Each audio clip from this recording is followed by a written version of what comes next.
السلام عليكم ورحمة الله وبركاته. وعليكم السلام ورحمة الله وبركاته. بسم الله الرحمن الرحيم. الحمد لله رب العالمين، وبه نستعين على أمور الدنيا والدين، والصلاة والسلام على أشرف الأنبياء والمرسلين سيدنا ومولانا محمد وعلى آله وأصحابه المجاهدين الطاهرين. أما بعد. Saudara-saudara kaum muslimin rahimakumullah, di dalam surah Al-Ankabut ayat 2, Allah subhanahu wa ta'ala memberikan peringatan, ahasiban nasu ayyutraku ayyakulu amanna wa hum la yuftanun. Adakah manusia menyangka bahwa mereka akan dibiarkan saja mengucapkan amanna, dibiarkan saja mengatakan kami beriman kepada Allah, wa hum la yuftanun, padahal mereka belum diuji lebih dahulu. Ini berarti apabila seseorang sudah berani mengatakan amanna, kami beriman kepada Allah, maka hendaklah ia bersiap-siap untuk menghadapi ujian. Setelah ujian datang, barulah akan nampak nyata kadar dan kualitas keimanan yang dimiliki oleh seseorang. Timbul pertanyaan, mengapa orang yang beriman yang justru diuji oleh Allah subhanahu wa ta'ala? Logikanya tentu ringan saja, bahwa yang mengikuti ulangan di sekolah tentu adalah anak-anak sekolah. Kalau tidak sekolah, tentu saja tidak perlu ikut ulangan. Makin tinggi kelasnya, makin berat soal ulangan yang diberikan kepadanya. Demikianlah dalam kehidupan beragama. Justru yang beriman, yang mendapat ujian dari Allah subhanahu wa ta'ala, semakin tinggi nilai kualitas keimanannya, akan semakin berat ujian dan cobaan yang diberikan kepadanya. Nabi kita Muhammad sallallahu alaihi wasallam pernah pula memperingatkan. Beliau bersabda, inna asyaddal bala'i al-anbiya, thumma al-awliya, thumma al-ulama, thumma al-amsal fal-amsal, ubtuliyan nasu ala hasabi dinih. Sesungguhnya ujian yang paling berat adalah yang telah diberikan Allah kepada para nabi-nabi. Di bawah itu adalah para aulia, kemudian para ulama, bertahap ke bawah dan ke bawah, diuji setiap orang menurut keteguhan dan kekuatannya berpegang kepada agamanya. Jadi semakin teguh kita berpegang kepada ajaran agama, semakin dekat kita dengan aturan-aturan agama, semakin berat ujian dan cobaan yang datang menimpa kehidupan ini. Maka persoalan inilah yang akan kita bicarakan pada pertemuan kali ini, tentang cobaan-cobaan yang datang menimpa kehidupan kita. Pokok persoalannya adalah surah Al-Baqarah ayat 155. Allah subhanahu wa ta'ala menjelaskan jenis-jenis ujian yang diberikan kepada kita orang-orang yang beriman. Dalam Al-Baqarah 155 itu, Allah subhanahu wa ta'ala menjelaskan, وَلَنَبْلُوَنَّكُمْ بِشَيْءٍ مِّنَ الْخَوْفِ وَالْجُوعِ وَنَقْصٍ مِّنَ الْأَمْوَالِ وَالْأَنفُسِ وَالثَّمَرَاتِ وَبَشِّرِ الصَّابِرِينَ الذين إذا أصابتهم مصيبة قالوا إنا لله وإنا إليه راجعون ولنبلونكم بشيء من الخوف. Dan tentu dan pasti kata Allah, kami akan menguji kamu sekalian, kami akan mencoba kamu sekalian dengan sebagian kecil dari rasa takut, wal ju', rasa lapar, wa naqsim minal amwal wal anfusi was samarat, kekurangan harta, jiwa dan buah-buahan. Ada 5 macam jenis ujian yang dijelaskan di dalam Al-Baqarah 155 ini. Yang pertama, walanabluwannakum bisyai'in minal khawf. Kami uji, kami coba kamu dengan sebagian kecil daripada rasa takut. Setiap manusia terlahir dengan membawa 2 sifat. Yang kontroversi, akan disebut apa seseorang bergantung kepada sifat mana yang lebih menonjol di dalam dirinya. Tiap orang punya rasa berani, tiap orang punya rasa takut. Kalau beraninya lebih besar daripada takutnya, ia dinamakan pemberani. Tapi kalau takutnya yang lebih besar daripada beraninya, ia dinamakan penakut. Tapi yang jelas, 2 sifat kontroversial ini memang ada dalam diri manusia. Akan diuji kamu sekalian dengan sebagian kecil daripada rasa takut. Takut yang kadang-kadang tidak beralasan. Yang kaya takut jatuh miskin, yang punya jabatan takut kehilangan kedudukan dan pengaruhnya, dan pada akhirnya yang hidup pun menjadi takut mati. Sesuatu yang sungguh tidak beralasan dan menimbulkan kegelisahan di dalam kehidupan.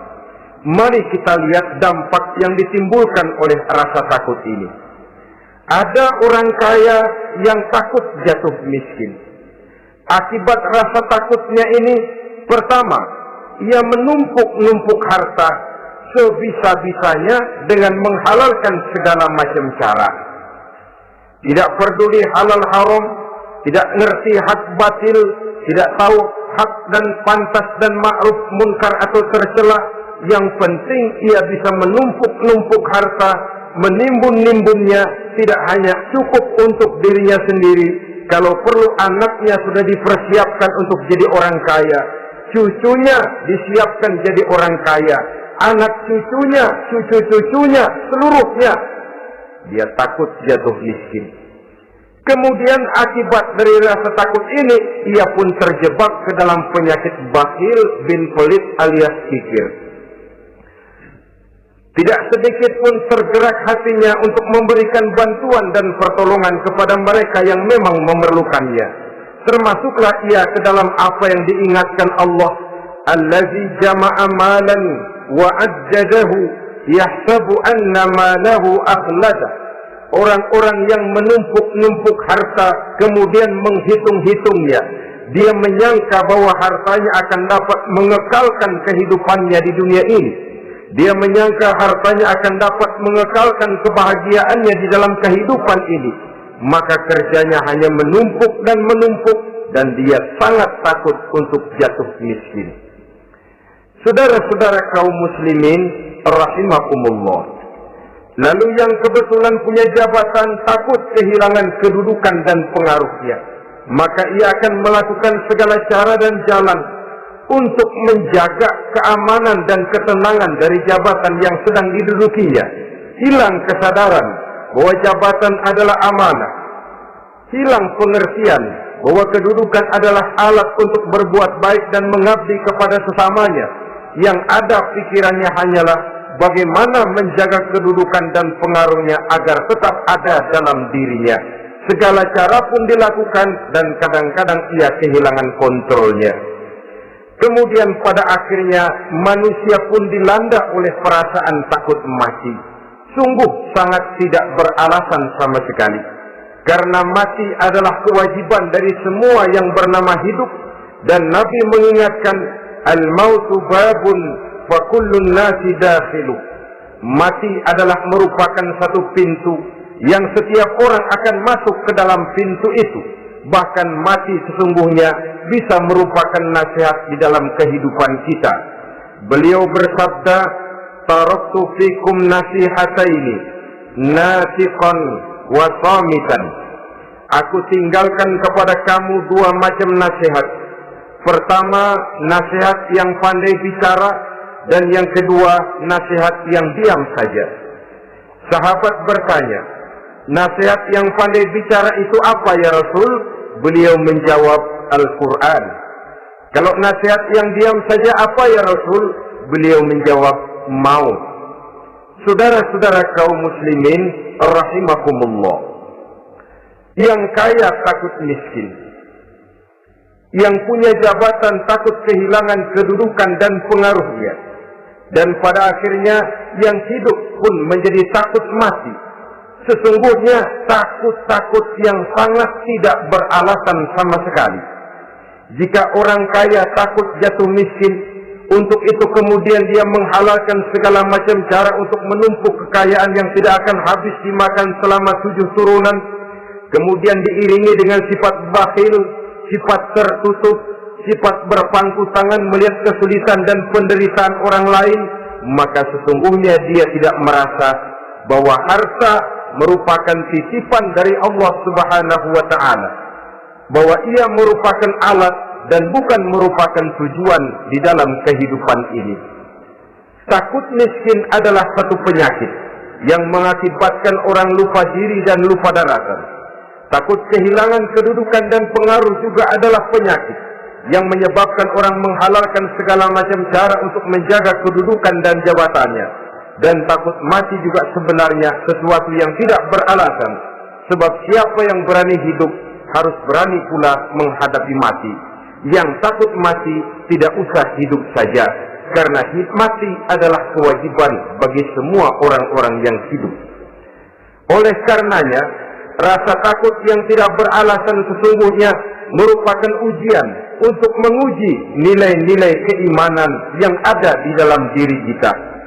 Orang kaya diuji dengan hartanya, pejabat diuji dengan kedudukan dan pengaruhnya, manusia hidup diuji dengan akan datangnya mati yang menjemput kehidupannya. Menghadapi ujian-ujian semacam ini, maka marilah kita menyadari, yang kaya tidak perlu takut miskin.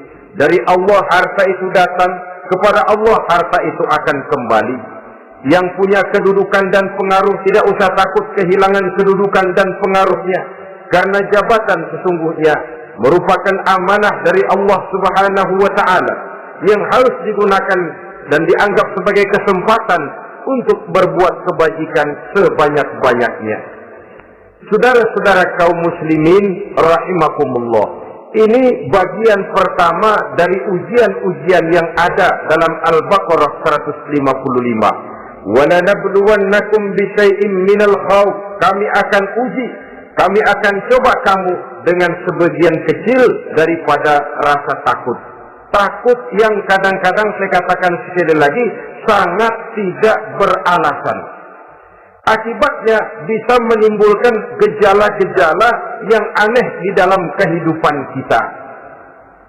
Saudara-saudara, yang kedua, walju, akan kami uji kamu dengan rasa lapar. Kelaparan belum tentu identik dengan kemiskinan. Bahkan di dalam surah An-Nahl ayat 112, Allah Subhanahu wa Ta'ala memberikan contoh yang sangat nyata dan jelas. وَضَرَبَ اللَّهُ مَثَلًا قَرْيَةً كَانَتْ آمِنَةً مُطْمَئِنَّةً يَأْتِيهَا رِزْقُهَا رَغَدًا مِنْ كُلِّ مَكَانٍ فَكَفَرَتْ بِأَنْعُمِ اللَّهِ فَأَذَاقَهَا اللَّهُ لِبَاسَ الْجُوعِ وَالْخَوْفِ بِمَا كَانُوا يَصْنَعُونَ.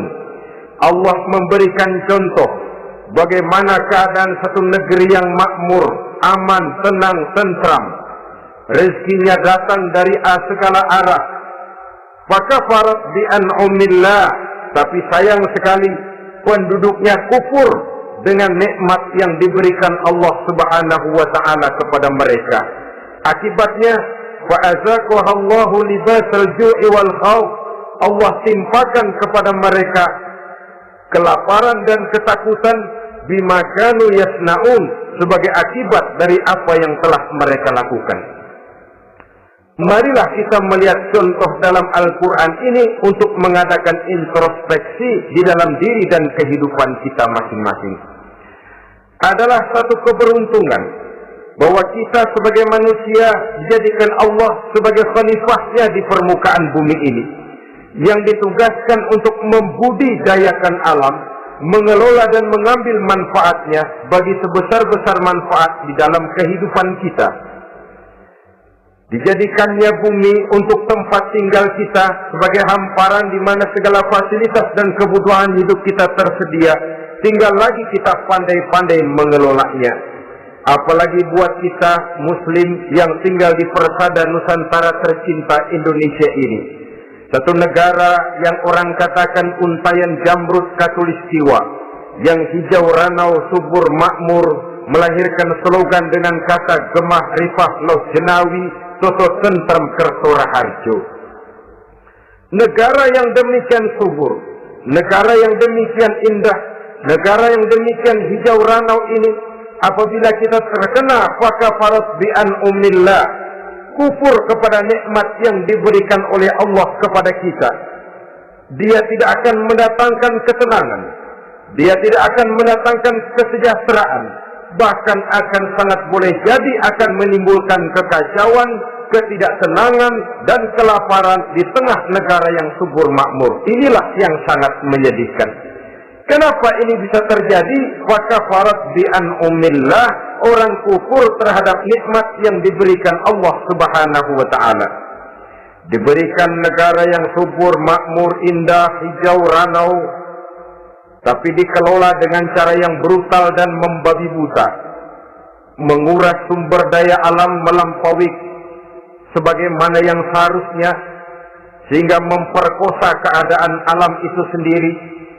Hutan dan belukar yang ditebangi secara liar dan sembarangan akan melahirkan gurun-gurun pasir yang gersang dan tandus, sehingga dengan demikian maka akan mengakibatkan malapetaka bagi kehidupan manusia itu sendiri. Begitu juga percobaan-percobaan ilmu pengetahuan yang mengundang dan mengandung reaktor-reaktor nuklir akan memberikan luka kepada alam itu sendiri, yang mengakibatkan akan kembali kerugian kepada makhluk bernama manusia. Saudara-saudara kaum muslimin rahimakumullah. Jadi dengan demikian, di dalam satu negara yang subur, hijau, ranau dan makmur, bisa saja terjadi kelaparan apabila kita ingkar, tidak mau bersyukur terhadap nikmat yang diberikan Allah kepada kita. Kita kelola alam ini seenak perut kita saja dengan tidak memikirkan akibatnya di kelak kemudian hari nanti. Kita ambil satu contoh. Orang-orang tua kita dulu pada umur 60 tahun, 70 tahun, kalau dia menanam kelapa, orang lalu bertanya, kakek nanam kelapa untuk siapa nanti? Apa jawabannya? Untuk anak cucu saya. Umur 60 tahun atau umur 70 tahun, ia masih menanam pohon kelapa. Untuk apa katanya? Untuk anak cucu saya di belakang kemudian hari nanti.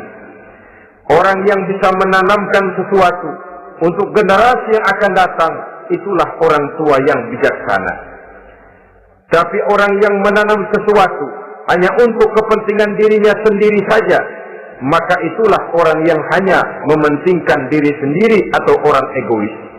Tapi lebih celaka lagi, orang yang mau melakukan sesuatu yang akan meninggalkan akibat bagi generasi yang akan datang, akibat yang tidak baik, itulah orang yang aniaya, orang yang zalim di dalam kehidupan kita. Bumi, tempat di mana kita manusia tinggal, bukan satu wujud yang tanpa batas.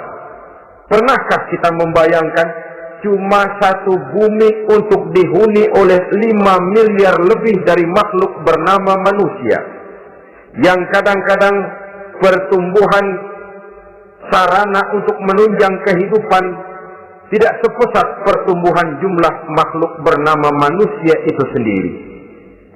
Oleh karena itu kita dituntut untuk pandai-pandai mengelola, membudidayakan alam ini dengan tetap menjaga keseimbangannya, sehingga bahaya kelaparan yang merupakan ujian di dalam kehidupan, insya Allah tidak akan kita temukan di dalam kehidupan kita.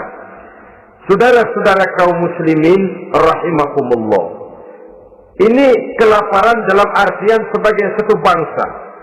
Bisa juga kelaparan dalam artian dalam kehidupan pribadi daripada manusia. Hidup ini, kata orang, berjalan bagaikan roda pedati. Sekali tempo naik kita ke atas, lain saat turun kita ke bawah. Ada saatnya kita jaya, ada saatnya kita pun mengalami kemunduran. Oleh karena itu, pasang surut kehidupan ini membuat orang seharusnya sadar bahwa pasang surut itu tidak harus menyebabkan pasang surutnya dia di dalam melaksanakan ibadahnya kepada Allah Subhanahu wa ta'ala. Kelaparan boleh jadi memang merupakan ujian untuk menguji nilai-nilai keimanan seseorang. Apabila dalam kondisi lapar imannya mantap, imannya teguh, imannya kuat, maka dalam kondisi di mana perutnya tidak lapar, tentu iman itu akan lebih bertambah mantap lagi.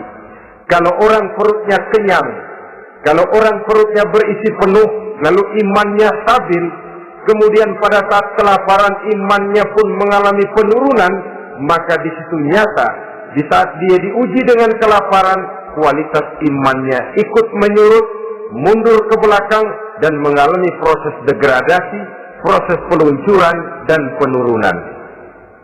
Oleh karenanya, marilah kita menyadari Allah Subhanahu wa ta'ala senantiasa memberikan yang terbaik kepada kita bersama. Kelaparan, apabila kita terima dengan sikap lapang dada, tidak akan menyebabkan kita menjadi berbuat nekat. Tetapi kita tetap dalam kontrol, tetap dalam keadaan yang stabil, tidak keluar dengan melakukan perbuatan-perbuatan yang negatif. Bagaimanapun kita ingin membela dan mempertahankan kelangsungan hidup, betapa dan bagaimanapun kita ingin menjaga kelangsungan perut, namun kita tetap tidak keluar dari norma-norma dan kaedah-kaedah yang telah ditentukan di dalam kehidupan beragama. Inilah cobaan yang kedua yang ada dijelaskan dalam Al-Baqarah ayat 155 tadi, berupa kelaparan. Yang ketiga, wa naqsim minal amwal, kekurangan harta alias kemiskinan. Kemiskinan, saudara-saudara, merupakan ujian dari Allah Subhanahu wa ta'ala untuk menguji sejauh mana kekuatan iman yang kita miliki di dalam kehidupan. Tetapi sesungguhnya bukan hanya kemiskinan, kekayaan pun pada hakikatnya juga merupakan ujian. Namun umumnya manusia akan lebih merasa diuji jikalau dia miskin daripada diuji jikalau dia menjadi orang yang kaya. Pada sisi lain, kenyataan mengatakan banyak orang lulus ketika diuji dengan kemiskinan, tetapi gagal berantakan setelah diuji dengan kekayaan. Kemiskinan pun apabila kita lihat dari segi kehidupan bermacam bentuknya. Ada kemiskinan di bidang ilmu pengetahuan, karena kemiskinan dan kebodohan memang merupakan dua saudara yang seakan-akan sekandung. Yang satu bisa menimbulkan yang lain, tapi paling celaka kalau keduanya sudah berjalan beriringan. Maksud saya, kemiskinan bisa menimbulkan kebodohan, kebodohan bisa menimbulkan kemiskinan, tapi yang paling celaka sudahlah miskin bodoh pula. Miskin ilmu. Yang kedua, miskin akhlak. Ini lebih parah lagi daripada miskin ilmu. Kalau miskin ilmu orang sekedar goblok bin bodoh alias tolol, maka miskin akhlak ini menyebabkan orang kurang ajar, tidak punya budi pekerti. Sehingga dengan demikian miskin akhlak sesungguhnya lebih bahaya daripada miskin ilmu. Adapun miskin yang kita kenal pada umumnya dan juga yang dimaksud dalam ayat ini adalah miskin harta. Imam Ali karramallahu wajhah pernah memberikan peringatan, kadal faqru ayyakuna kufran. Boleh jadi kemiskinan mendekatkan orang kepada kekufuran. Dengan kata lain, biasanya kemiskinan bisa membuat orang nekat. Kalau sudah nekat, maka bukan cuma harga diri yang terjual, bukan cuma keluarga yang terjual, bukan cuma nilai-nilai materi yang dimilikinya yang terjual, bahkan iman dan keyakinannya, akidah dan pandangan hidupnya pun tidak akan segan-segan digadaikannya, dijualnya untuk mengatasi kelaparan dan kemiskinan itu tadi. Padahal selalu diingatkan, pandangan dan keyakinan, iman sesungguhnya merupakan insan paling mahal, sesungguhnya merupakan mutiara paling berharga di dalam kehidupan kita. Maka kemiskinan memang merupakan ujian. Banyak orang yang kebal berhadapan dengan segala macam cobaan, tapi pada saat diuji dengan kemiskinan, ia tidak tahan diri, ia tidak sanggup menjaga dan mempertahankan akidahnya, maka akidah yang cuma satu-satunya pun ikut terjual juga adanya.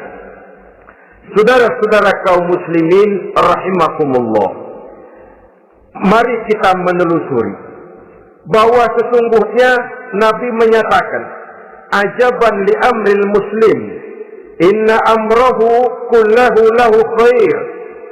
Aneh kata Nabi, aku heran kata Nabi, urusan orang Islam ini sesungguhnya semuanya baik. Baik bagaimana? Kalau dia kaya, dia bersyukur, dan itu baik. Kalau dia miskin, dia bersabar, itu juga baik. Jadi kaya bagi orang Islam baik, miskin bagi orang Islam juga baik. Kalau dia kaya, dia kan bisa berkata, alhamdulillah saya kaya, mudah-mudahan harta ini bisa menunjang ibadah saya kepada Allah Subhanahu wa ta'ala. Baik. Kalau dia miskin, dia juga berkata, alhamdulillah saya miskin, mudah-mudahan di akhirat nanti pemeriksaannya tidak lama-lama seperti orang kaya. Ya kalau melarat yang mau diperiksa apaan? Memang nggak punya apa-apa. Yang kaya boleh jadi pemeriksaannya rada seret, banyak tikutannya. Saudara-saudara kaum muslimin, dua persoalan ini baik kalau kita tidak salah terima. Mana yang lebih baik? Tentu yang lebih baik menjadi orang kaya yang bersyukur. Dan itu memang wajar. Kaya, syukur. Miskin, sabar. Yang luar biasa kalau mau tahu, miskin, syukur. Kalau kaya, syukur memang mestinya. Miskin, sabar. Ya mestinya lah, miskin kagak sabar mau kemana? Tapi yang luar biasa sesungguhnya, miskin, syukur. Syukur bagaimana? Ya seperti saya katakan tadi, alhamdulillah, mudah-mudahan di akhirat nanti pemeriksaannya tidak lama seperti orang yang kaya. Sehingga kata Nabi, setiap persoalan yang dihadapi umat Islam baik bagi dia. Miskin baik, kaya baik, asal orang tidak salah terima. Tapi sebaliknya, kalau salah terima, kaya lupa diri, miskin lupa daratan. Pada posisi di mana dia sebenarnya tidak bisa menerima kenyataan dengan baik, akhirnya kehilangan kontrol. Saudara-saudara kaum muslimin rahimakumullah, karena itu pada pertemuan kali ini saya ingin mengajak kita bersama, marilah kita menyadari betapapun kemiskinan yang datang menimpa, seluruhnya merupakan ujian yang datang dari Allah untuk menguji nilai-nilai keimanan kita. Jangan iman itu berubah, jangan akidah itu bergoyah, jangan keyakinan dan pandangan hidup itu tertukar dengan keyakinan dan pandangan hidup lainnya. Bahkan dalam kemiskinan, orang biasanya menemukan diri dan kepribadiannya. Dalam kemiskinan, orang bisa berjalan lebih lurus untuk mendekati Allah Subhanahu wa ta'ala. Sesungguhnya kemiskinan bukan merupakan sesuatu yang harus kita takuti, apalagi kalau ia memang merupakan ujian. Kemiskinan yang merupakan ujian adalah kemiskinan yang akan berakhir dengan kebaikan. Saudara-saudara kaum muslimin, tapi jangan lupa membicarakan pokok persoalannya. Ini kalau kemiskinan menimpa orang-orang yang beriman, itu yang ujian. Kalau nggak beriman, melarat, bukan ujian, persekot.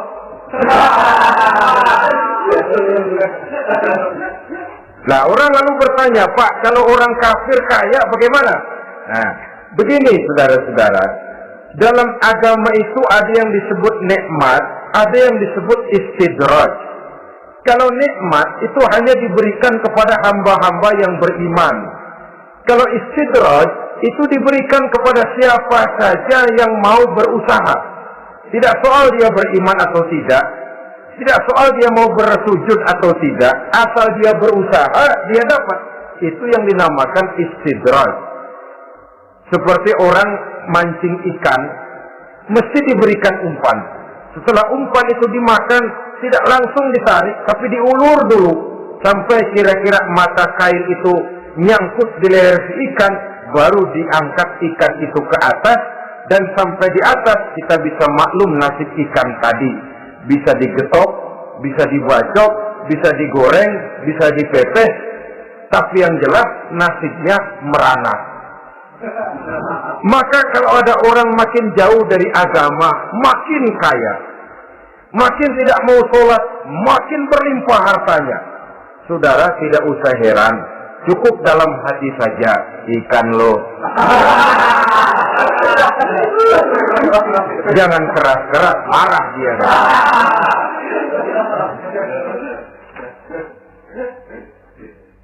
Kemiskinan apabila didasari dengan sikap keimanan merupakan ujian untuk menguji kualitas keimanan seseorang. Bahkan satu hadis menyatakan, apabila Allah mencintai seorang hamba, maka diujinya hamba itu karena Allah ingin mendengar liyasma'a tadarru'ahu, ingin mendengar ratapan orang tadi. Sama juga kita, kadang-kadang karena cinta benar kepada anak kita yang mungil, suatu saat kita ingin mendengar dia nangis, kita cubit dia. Bukan karena gemes, bukan karena benci, ingin mendengar nangisnya kok indah begitu. Saudara-saudara kaum muslimin rahimakumullah. Jadi jangan sampai ada pertanyaan, saya kan sembahyang rajin banget, kenapa miskin ya? Apabila sekali lagi didasari dengan sikap keimanan, maka kemiskinan merupakan ujian. Dan tentu anak sekolah itu kalau lagi ujian berat, capek, sakit hati, peras keringat, banting tulang, kepanasan, kehujanan, kenikmatan baru akan dia rasakan pada saat terima rapot pengumuman kenaikan kelas. Di situ kenikmatannya terasa. Demikian menghadapi ujian, kita cuma mengeluh, kenapa ada rasa takut, kenapa kelaparan, kenapa kemiskinan. Di balik semua itu, apabila kita sudah merasakan naik kelas, akan terasalah kenikmatannya. Itu ujian yang ketiga. Yang keempat yang diceritakan dalam Al-Baqarah 155, wal anfus ay wa naqsim minal anfus, kekurangan jiwa atau kematian. Saudara-saudara, yang hidup takut mati, padahal semua makhluk hidup harus berani mati. Bagaimanapun takutnya kita kepada mati, bisakah kita menghindarkan diri dari dia? Bagaimanapun kita tidak ingin bertemu malaikat maut, kemana kita akan lari bila dia datang mengetuk pintu? Bagaimanapun kita ingin menghindar dari pertemuan dengannya, kemana kita akan lari apabila dia sudah datang hendak menjemput nyawa? Karena itu memang ada satu prinsip yang dijelaskan oleh para ulama kita, iskariman au mutsyahidan. Mati dan hidup dua hal yang tidak terpisahkan. Oleh karenanya, kalau memang hidup, hiduplah secara mulia. Kalau mati, matilah secara syahid. Hidup mulia atau mati syahid. Jangan terbalik. Hidup sia-sia, mati konyol. Nilai yang tidak ada artinya. Alangkah nikmatnya hidup yang berisi kemuliaan, dan alangkah indahnya mati dalam nilai syahid. Saya ingin menyegarkan ingatan saudara-saudara kepada sikap Nabi Allah Ismail alaihi salam ketika menghadapi keputusan dari Allah Subhanahu wa ta'ala memerintahkan Nabi Ibrahim alaihi salam untuk menyembelih leher anaknya Ismail, yang ini berarti adalah kematian.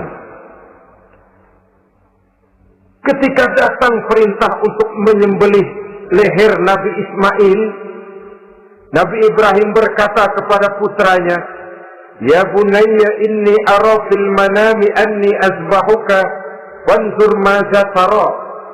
Ananda Ismail, ayah mimpi diperintah oleh Allah untuk menyembelih lehermu. Menurut pendapatmu bagaimana mimpi ini, nak? Laksanakan atau tidak usah? Saya tidak sanggup membayangkan.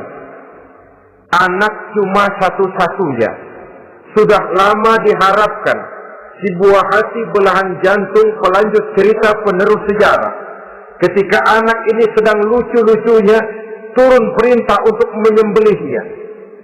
Ya, kalau anak kita banyak, turun perintah potong leher anakmu, mungkin kita bisa pilih yang mana yang ada bandelan nih.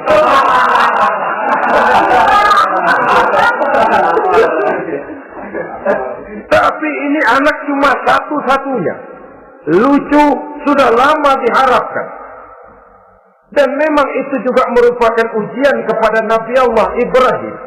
Seolah-olah Allah berkata, "Hai Ibrahim, dahulu sebelum kau punya anak, kau memang cinta kepadaku. Sekarang setelah kau punya anak, masuk rasa cinta anak ke dalam hatimu. Buktikan Ibrahim, mana yang lebih besar, cintamu kepadaku, kata Allah, atau cintamu kepada anakmu. Sembelih leher anakmu." Ternyata kemudian sejarah menyatakan, Nabi Ibrahim cinta kepada Allah, beliau pun cinta kepada putranya. Tapi cintanya kepada Allah lebih besar daripada cintanya kepada putranya. Sehingga ketika turun perintah penyembelihan, itu pun dilaksanakannya, tapi tetap musyawarah dulu. Yakin itu memang perintah Allah, beliau toh mengajak dialog putranya. Ini yang penting dalam kehidupan kita, dialog. Nah, bapak mimpi diperintah Allah untuk menyembelih lehermu. Menurut pendapatmu bagaimana, nak? Laksanakan atau tidak? Yakin itu perintah Allah, tapi asas musyawarahnya tidak beliau tinggalkan. Walaupun yakin orang tua berbuat untuk kebaikan anak, alangkah baiknya anak diajak bicara. Sehingga dengan hasil pembicaraan ini nanti kita akan mengerti gejala perkembangan dan kemauan dari jiwa si anak tadi. Saudara-saudara kaum muslimin, apa jawaban Nabi Allah Ismail yang ketika itu masih remaja? Beliau menjawab, "Ya abatif al-ma tu'mar, satajiduni insyaallahu minas sabirin."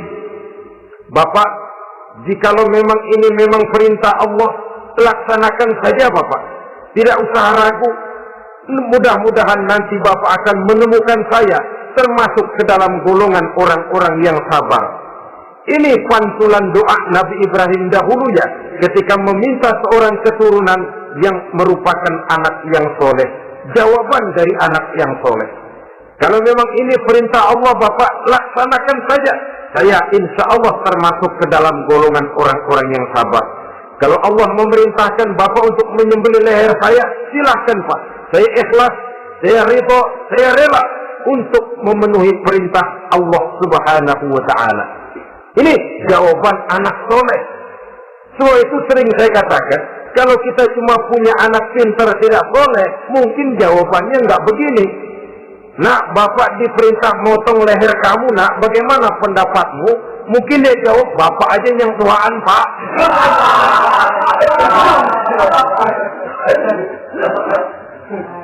Saudara-saudara kaum muslimin rahimakumullah.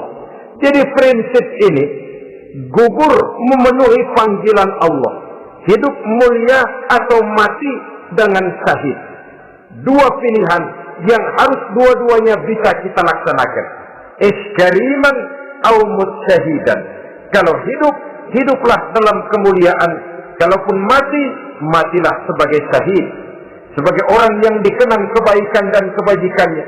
Sebagai orang yang dekat dan banyak berbuat untuk kepentingan agamanya. Jangan tidak tercapai kedua-duanya. hidup tidak punya nilai, mati pun tidak punya arti. Sia-sia semuanya. Kita masih hidup, orang anggap nggak ada. Dalam istilah tauhid disebut wujuduhu ka'adamihi.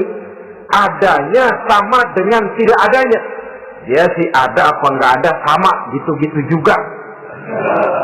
Alangkah ruginya kalau ada kita dianggap sama dengan tidak ada. Apalagi kalau kita sudah tidak ada, ya tidak ada beneran.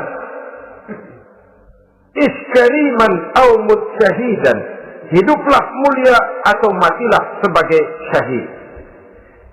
Saudara-saudara kaum muslimin rahimakumullah, mati sesungguhnya juga merupakan ujian untuk menguji sejauh mana persiapan yang sudah kita lakukan di dalam kehidupan ini untuk menyambut, dan tidak cuma sekedar untuk menyambut, tapi juga untuk mengarungi kehidupan sesudah kematian itu sendiri. Sebab kematian bukan akhir dari segalanya. Kematian cuma satu pintu di mana kita akan masuk dan akan berjalan kembali menelusuri fase-fase kehidupan yang telah ditentukan oleh Allah Subhanahu wa taala.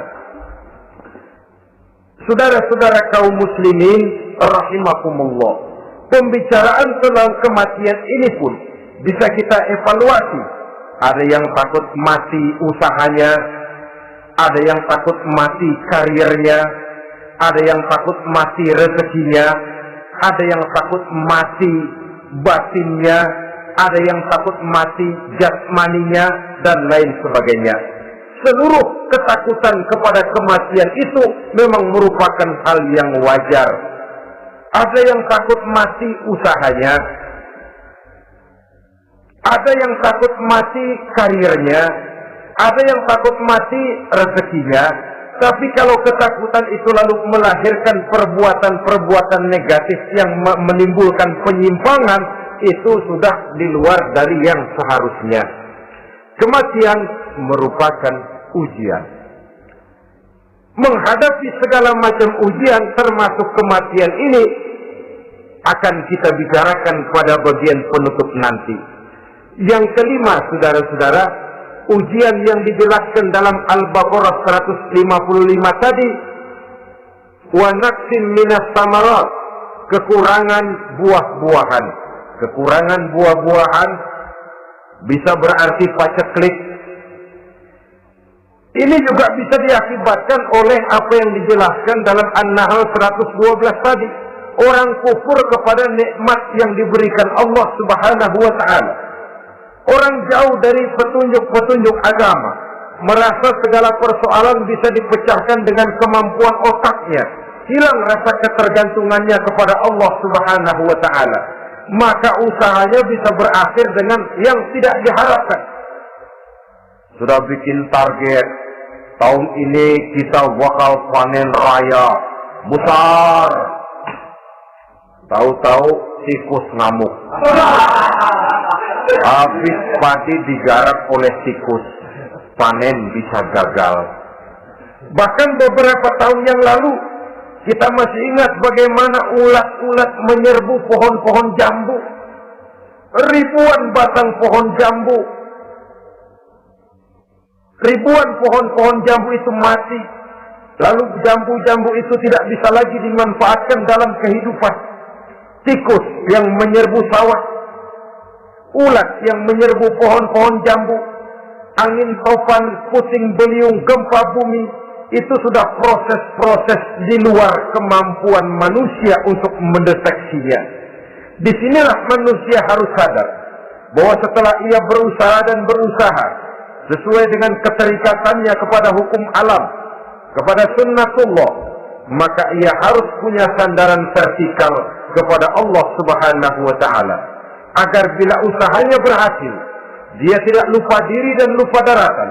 Dan apabila usahanya kemudian ternyata gagal, dia tidak menjadi putus asa, buruk sangka, sempit hati, sempit pandangan.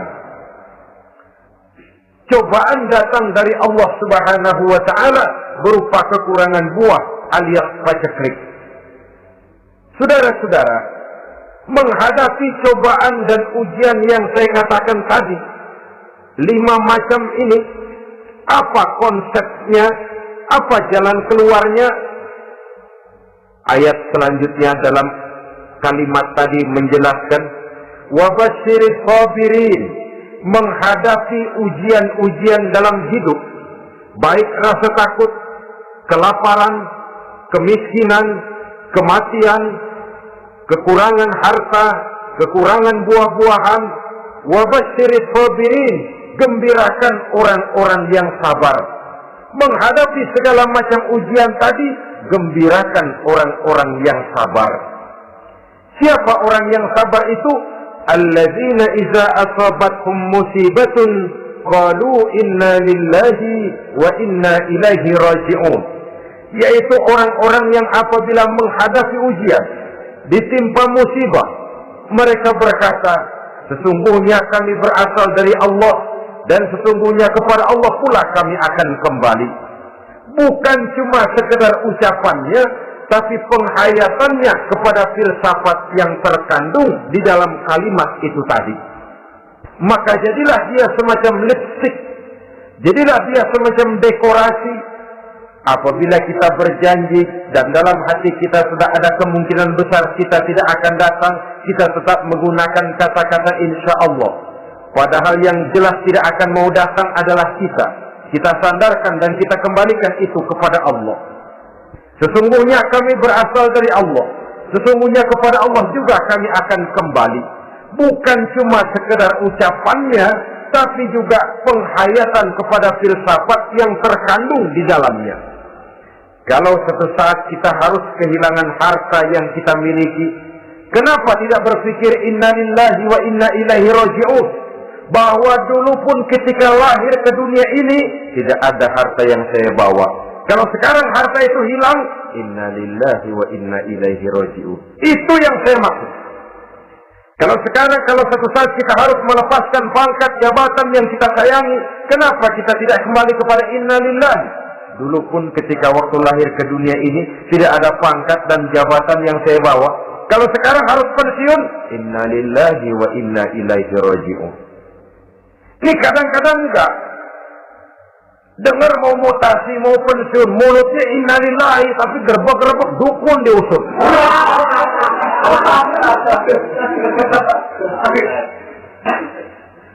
Keluarganya meninggal, mulutnya inna lillahi, tapi nangisnya tetap nggak mau berhenti.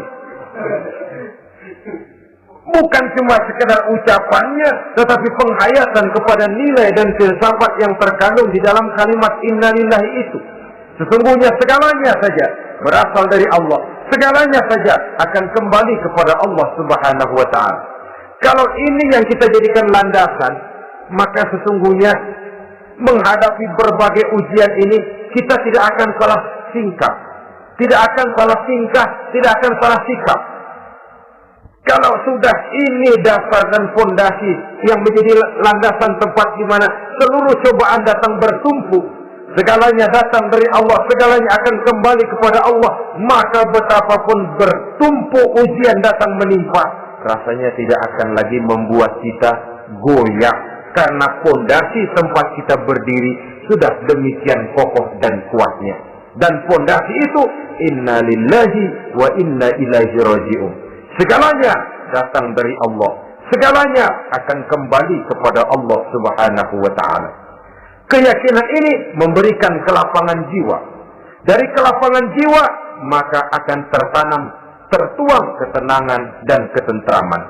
Jauh dari stres, jauh dari darah tinggi, jauh dari bingung, jauh dari rasa takut, segalanya sudah kita kembalikan kepada Allah Subhanahu wa ta'ala.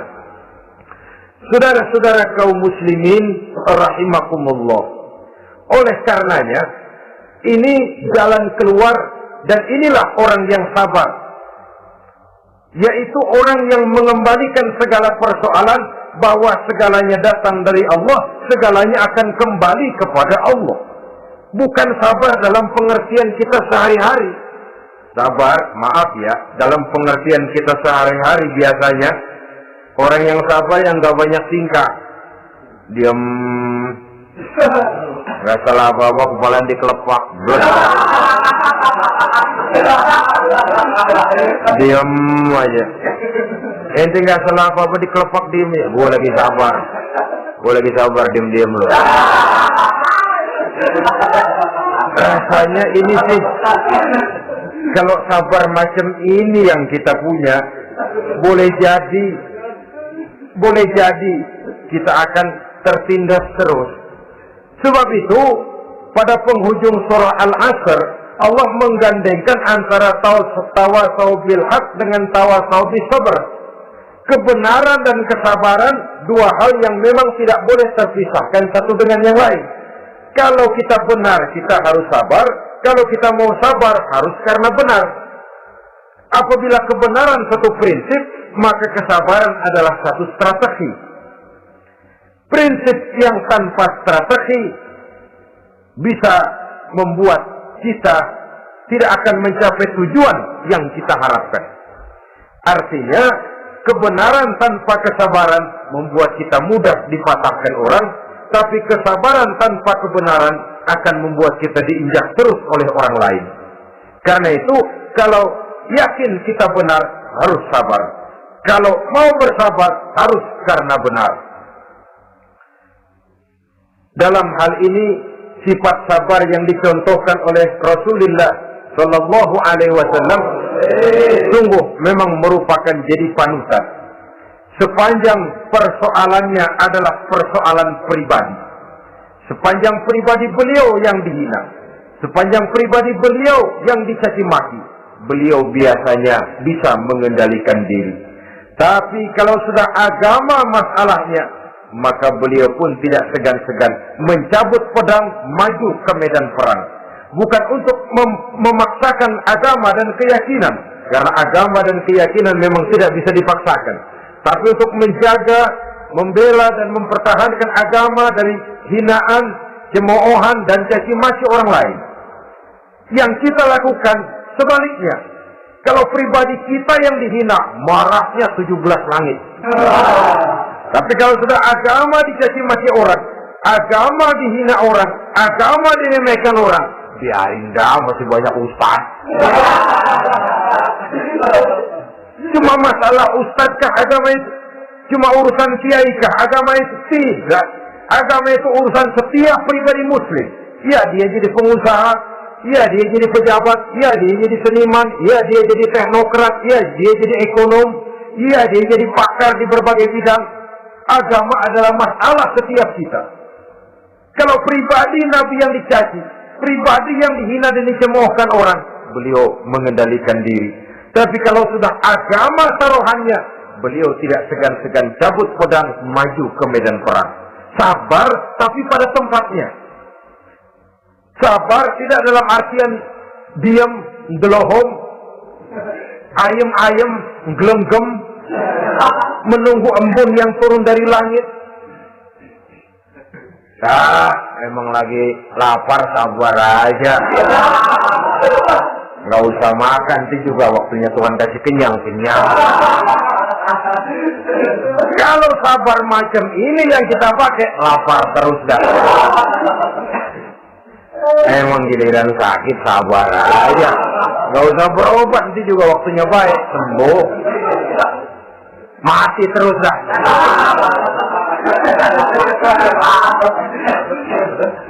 Ya, perkara ada orang sakit tidak berobat sembuh, itu hak Allah.